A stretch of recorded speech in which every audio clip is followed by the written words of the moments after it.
प्रधानमंत्री नरेंद्र मोदी जी के नेतृत्व में जिस तरह से पिछले 10 वर्ष में इस कालखंड में भारत की तरफ देखने का नज़रिया पूरे विश्व का बदला है।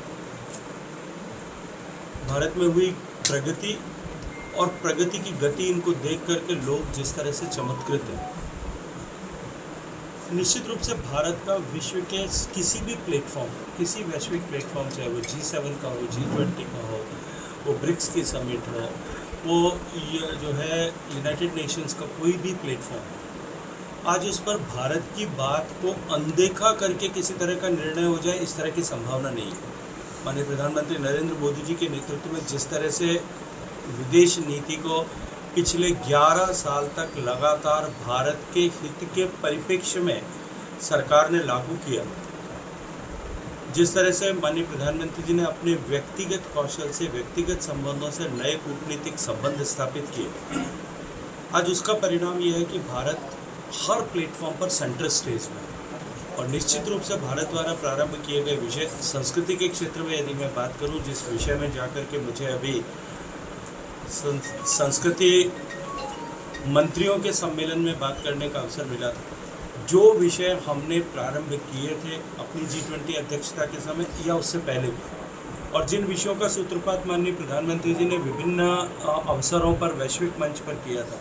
उन सारे विषयों को आगे ले जाने का काम इस ब्रिक्स समिट में भी हुआ है। और निश्चित ही भारत की संस्कृति और संस्कृति के आधार पर देशों के बीच में समन्वय, ये जो भारत की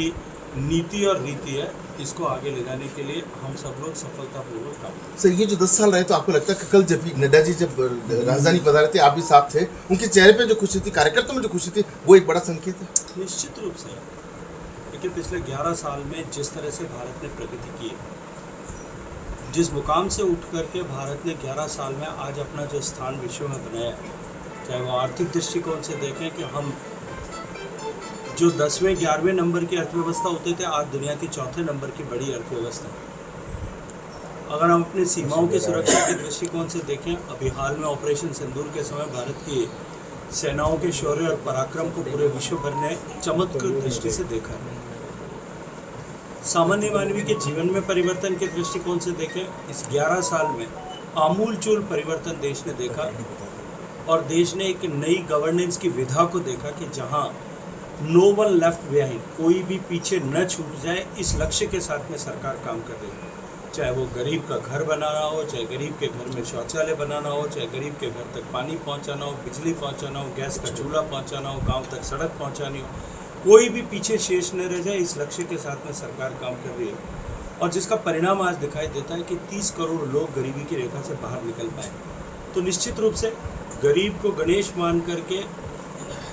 समाज की सेवा के संकल्प और देश को आगे बढ़ाने, भारत को के सामर्थ्य को बढ़ाने, भारत के शक्ति को बढ़ाने और भारत के विचार को आगे विश्व कल्याण के लिए प्रतिपादित करने के दृष्टिकोण से जो भारतीय जनता पार्टी जिस लक्ष्य को लेकर के स्थापित हुई और काम कर रही है, निश्चित रूप से उसको साकार होते हुए देखना कार्यकर्ताओं के लिए भी और नेतृत्व के लिए, सभी के लिए प्रसन्नता का कार्य है। तो उनको सत्र जब आएगा, मानसून का सत्र, उसमें अवसर मिलेगा। लोकतांत्रिक व्यवस्था में हर सत्र में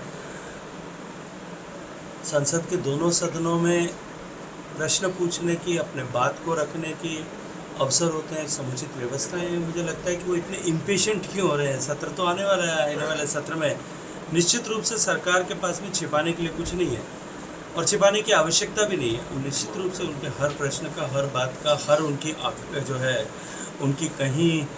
जो मन में संशय है, उसका समाधान करने का प्रयास करें। सर, बार-बार विशेष सत्र की मांग करना कहाँ तक आप उसको लगता है?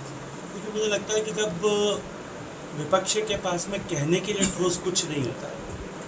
तब वो केवल इस तरह के विषयों को खड़ा करके और ध्यान अपनी तरफ आकर्षित करने के प्रयास करते हैं। आने वाले 20-25 दिन में अब तो सत्र प्रारंभ होने वाला है, नया सत्र होगा, मानसून सत्र के समय में निश्चित सबको पूरा अवसर देगा। सर, आपको भारत